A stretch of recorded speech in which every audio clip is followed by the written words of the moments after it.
Hi, I'm Nancy McCocken, and welcome to Living Karma Yoga.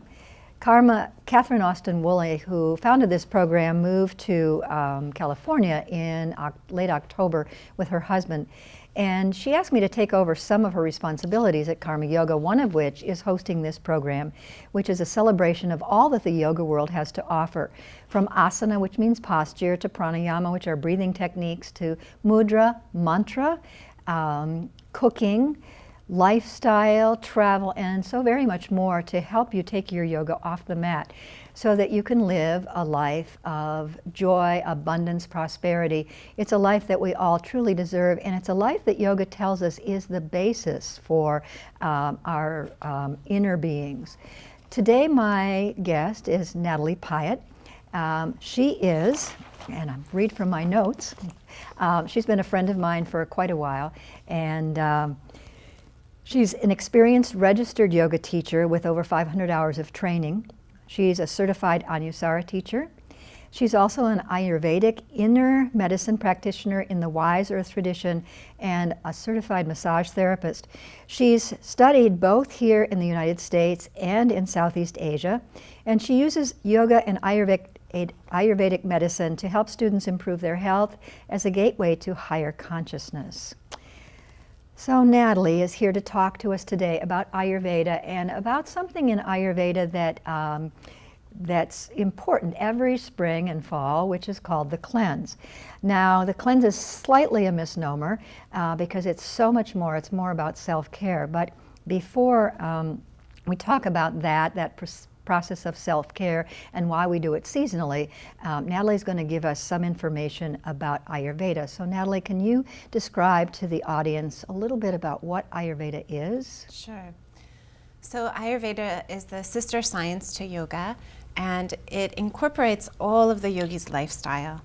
I kind of chuckle to myself when I'm studying because a lot of the texts teach us about all these wonderful practices that we can do, especially in the morning, to take care of ourselves and sort of set the day, and then the rest of the day you kind of cruise on through with these beautiful, rigorous practices. But Ayurveda is the art and science of really learning how to observe nature and yourself and begin to perceive what are very natural and very organic energies that exist in everything and everyone. And so we begin with that. We begin observing nature and seeing the qualities of nature as they exist inside of ourselves and inside the world that we live in. And then the next level of Ayurveda takes us to begin to really understand what our body-mind qualities are inside of the context of these natural elements as they exist in ourselves, in our thought patterning, in our physical constitution, and in our emotional experience. And then we go a little bit further to think about how do we attune ourselves in a way that is most optimal to our unique constitution and really connect to the rhythms of nature, the cycle of the day, the timing of the day, as well as the context of anything that we could be going through inside of our personal lives. And then finally, we would have a really important component, which is the cleansing process, which is really a time out from our normal, especially modern, busy life, where we pause and reflect, and there's a quality of releasing any of the accumulated toxins environmentally or dietarily that we could have ingested, or releasing any of the accumulated energies of the previous season that could have accumulated in the tissues, and also just checking in with our body-mind health. I feel like it's an ancient practice, and yet it's more pertinent today than ever before because of our modern lifestyle and the busy, hectic imprints that our day-to-day life is. So my understanding of Ayurveda and the premises is that we observe nature, but we also observe nature within ourselves because we're part of nature, and everything is fluid and fluctuating, and the human body-mind system is a dynamic system. It's not static. We have been raised, some of us, especially in my generation, to believe that we're all very solid nature's out there. But in Ayurveda and yoga, it's an interactive process between the seasons, between our environment, between our body, and so it's not just a closed system. Is that correct? Exactly. Yeah, exactly. Okay. Which is why it's so wonderful to begin from the place of observing nature. And we start with something that are called the 20 qualities, or gunas they're called, and it's really looking at simple things like dryness and wetness, hot and cold, laxicity or tension, things that we perceive all the time, and then suddenly when we start to see them in a experience in nature, we can start to think, oh, how do I experience this inside my own body mind? What is the taste on my tongue? What is the experience of my skin? How is my digestive processing happening?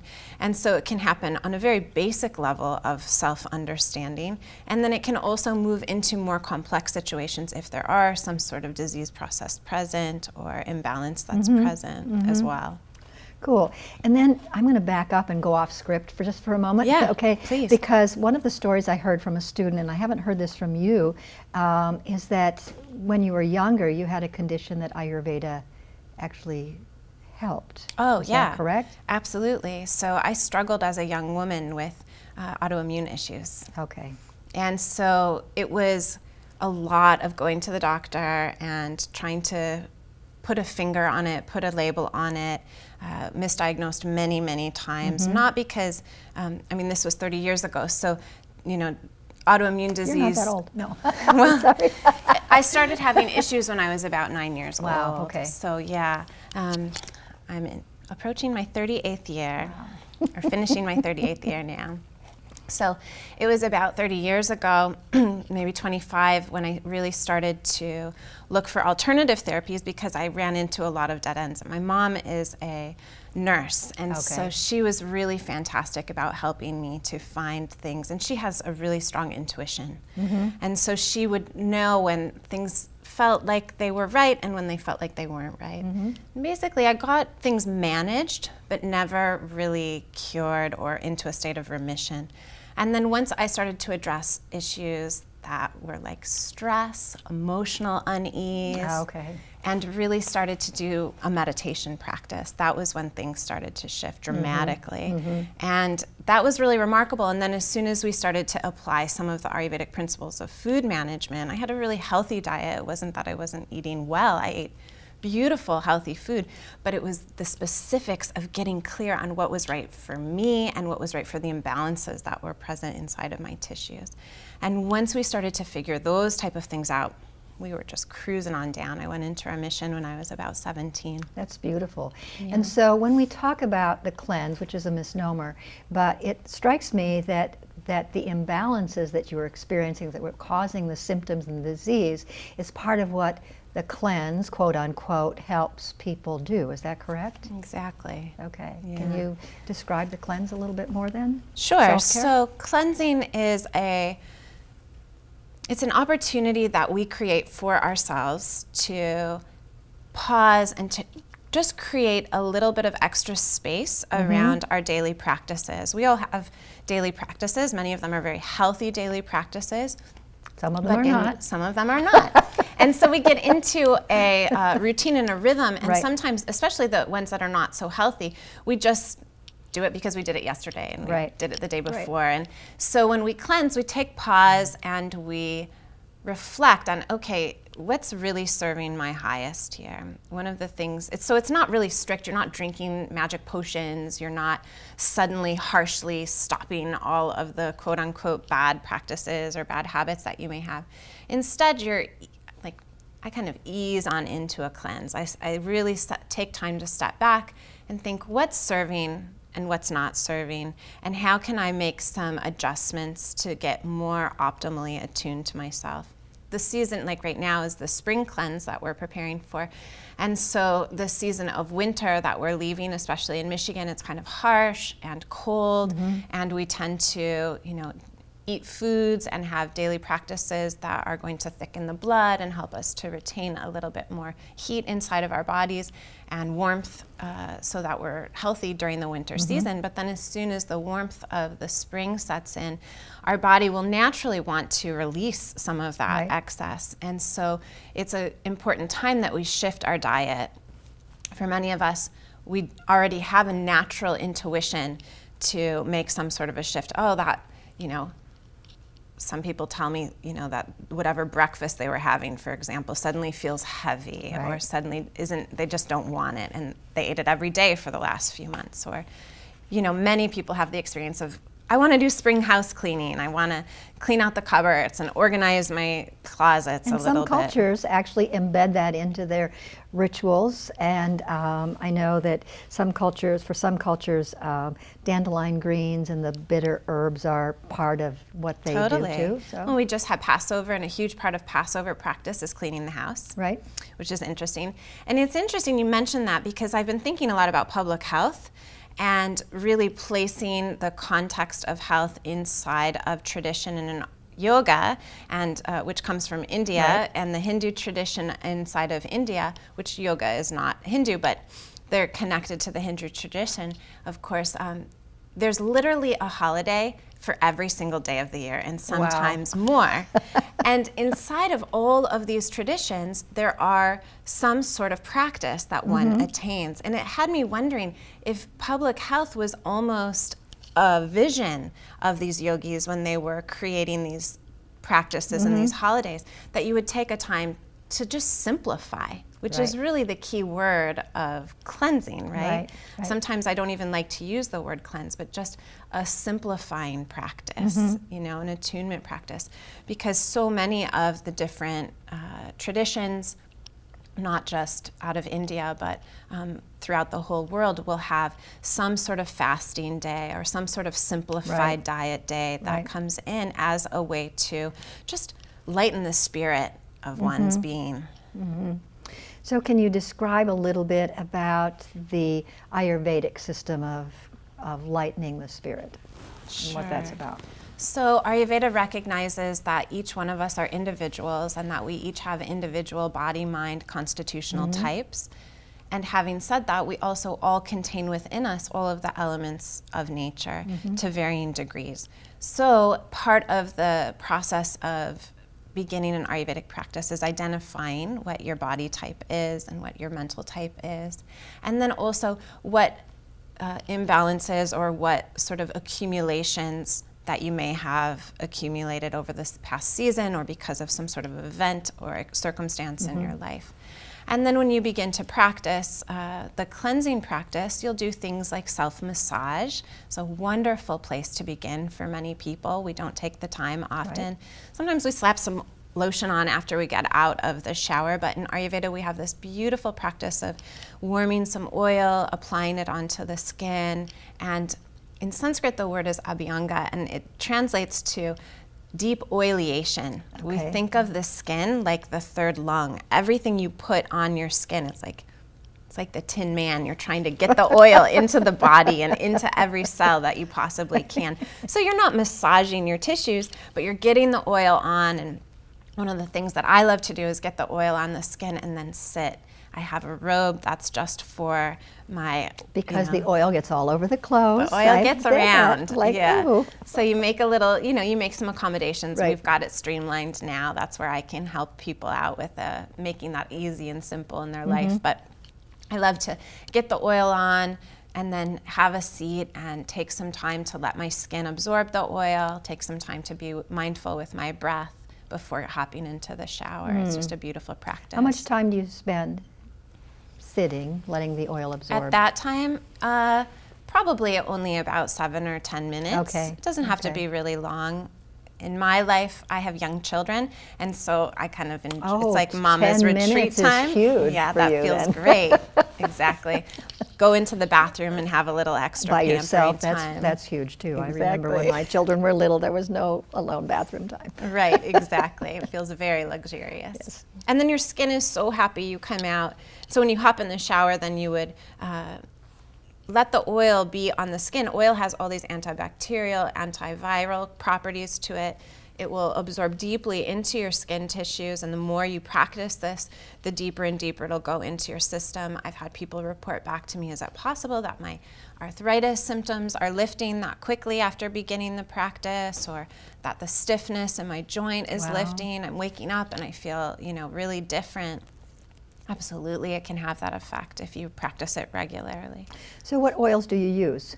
Well, everyone is a little bit different. The sort of universal oil that we recommend is sesame oil. We always try to use something that's organic and that's cold pressed, but really you can get it at most health food stores now pretty easily. And then there's other oils like coconut, which would have a more cooling effect for someone who has some sort of skin irritation or who has some heat-related type of things going on in their body. Sesame is sort of tridoshic, although it has a slightly warming quality. It's very nice. But you can use grapeseed oil. Almond oil is really nice because it has a lightness to it that a lot of people like when they're just starting. But the most important thing is the quality of the oil. That is, even olive oil, right? You can use the same olive oil that you cook with. But you just want to make sure that it's fresh, that it's cold pressed, and that it's organic. It hasn't been through any heating process, because that can damage the oil, and then it doesn't have the same healing benefit, and in fact can be a problem for our body in terms of processing. And the freshness is really important, because oil goes rancid, and a lot of people don't even recognize the signs of rancidity. There's a slight off taste and a slight off smell. And one of the things that yoga has helped me do is be more sensitive to smells and to tastes and things. So if you're not accustomed to that, you might not even know. So going to the store, if you start something like this, to get something that's really, really genuinely fresh, that's dedicated for that. It should have a date on it. Right. A lot of the oil, if it does, well, and a lot of them don't even have it. Because if they don't have it, that's a sign that it's probably not the freshest. So it should have a date on it, especially with something like a fresh pressed oil. Do you brush? There's a dry brush technique too. So do you I brought brush? my dry brush today. This normally, if you go to a store, it would have a nice stick on it. I just take it off so I can hold it. And this would be something I would do before I did massage, or even just on a day when I'm not going to do the massage, before I hop in the shower. And this is a little bit different than the oil massage. Now, the oil massage will have a nice benefit to your lymphatic system, but the dry brushing is going to have a much stronger effect on your lymphatic system. The lymphatic system, of course, is this glandular system that is throughout our whole body.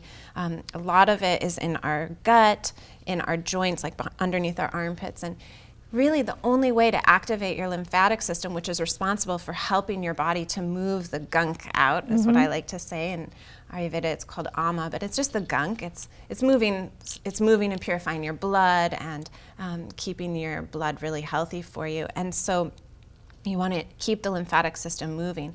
A lot of times people say, "Oh, I feel it here," when we get the colds or when we feel sick. The gland feels swollen, it can be congested. A lot of times they can get very stagnant. And so dry brushing is a wonderful way to prevent that stagnation from happening.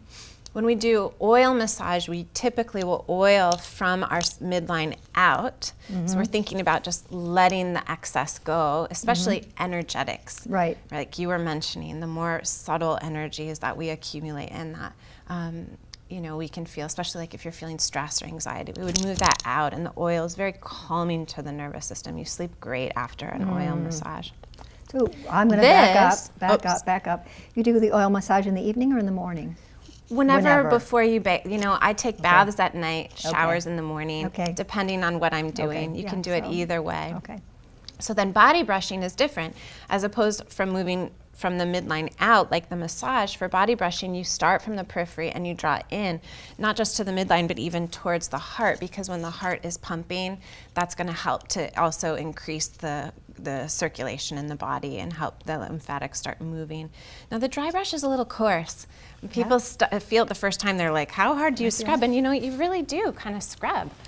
You get things going. Actually, it feels good. It does. It feels like... Especially in the wintertime when skin starts to get dry and itchy.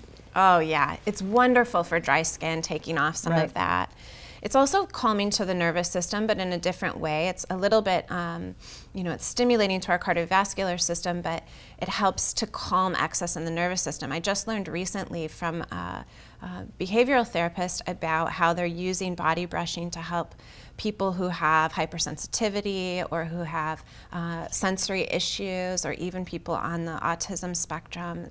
They really enjoy having that. It's calming. The sense of touch is a powerful yes, healing it is. energy. It is. So you can brush, and you let the pink come up. You let if you have skin that has, you can see that coming up to the surface. You can let that happen. It's not a problem at all. You can see it's starting to come through now, and let that happen throughout their whole body. I don't body brush my face. I don't body brush my neck, of course, or I do up to my neck, but not on my face. But all the way through the rest of the body, good behind your knees and in the groin area and underneath your armpits. For women, it's fantastic to do around your breast tissue, really move all that lymphatic energy. So, and I noticed you're just doing short strokes, not all the way up, right? Yeah, I think you can do either. I mean, I think traditionally, the long strokes on the bones, circular on the joints, long strokes on the bones. But yeah, I kind of tend to keep it moving that way. And does it matter which direction you go on the joints?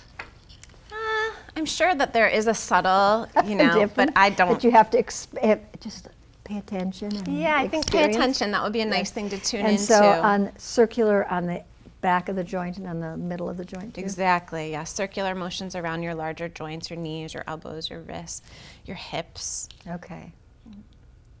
Mentioning the hips has me thinking about with the self-massage. Sometimes people say, oh, it's a lot of oil.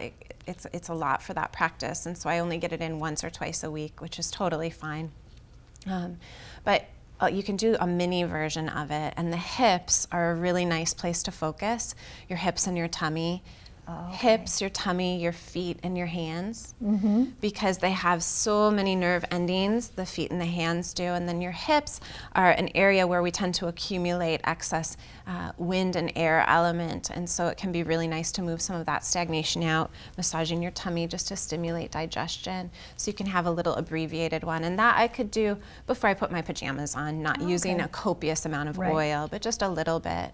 Very grounding. So when you say you accumulate wind and air, what does that mean? Yeah, that's a good question. We were talking about the senses a little bit. Wind and air element in particular, of course, govern all movement, and so that includes the nervous system, the thoughts that we have, even the amount of travel or commuting that we may do in our day. It also can include what we ingest, the qualities of the foods like dryness, roughness, lightness, right? All the qualities that you would think of the wind. In terms of your mental qualities, it can be that really beautiful, intuitive quality of the wind. I can remember a teacher once describing the Vata intuition to me as the way the wind knows a leaf on all sides instantly. That's really beautiful. Yeah, so the Vata intuition is really lovely and powerful. But when the senses are overstimulated, when you're doing a lot of commuting, when you have too much of certain foods in the diet, that can become an aggravation, and it can accumulate inside of the body mind in a way that can create feelings of unrest or of restlessness and anxiety, or even start to interfere with sleep, digestive processing, all sorts of ways. Insomnia, I've experienced that a lot, but I'm also thinking when you're commuting, and I know when I'm a little bit on edge and I get in the car, and just the movement of the car, even going 5 miles, starts to wind me up. But there's also, so that's aggravation, but then there's an accumulation because you're sitting of tension in the hips joint. So that's part of that too, huh? Absolutely. Especially because Vata energy or air energy goes up and out. And for a lot of us, we don't get time in nature. When we're sitting, not only are we sitting, but we're processing on a mental level, because a lot of times we're at the computer, we're at our desk, we are taking in information on a mental level in a really intense way. So the thoughts are flying. There's a lot of energy up here. And so the energy of the pelvis can get really sort of locked and heavy. Right, stagnant. Very stagnant. Yeah. Okay. This is beautiful. And we've run out of time, and we've just scratched the surface, and I'm really true. sad. So I want to thank you for coming and for being so excited about this and for teaching. It's really a joy to have you. Thank you for Love you having so me. much. Yeah. And I want to thank you all at home, too, for joining us today. And for more information on Karma's schedule, go to www.karmayoga.net. We very much look forward to seeing you in class.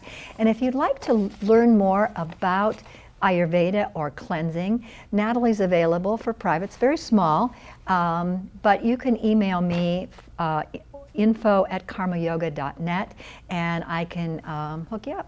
Or join the cleanse. Join the community cleanse, yeah. cleanse. Thank you very, very much. Namaste. Namaste. May the long time sun shine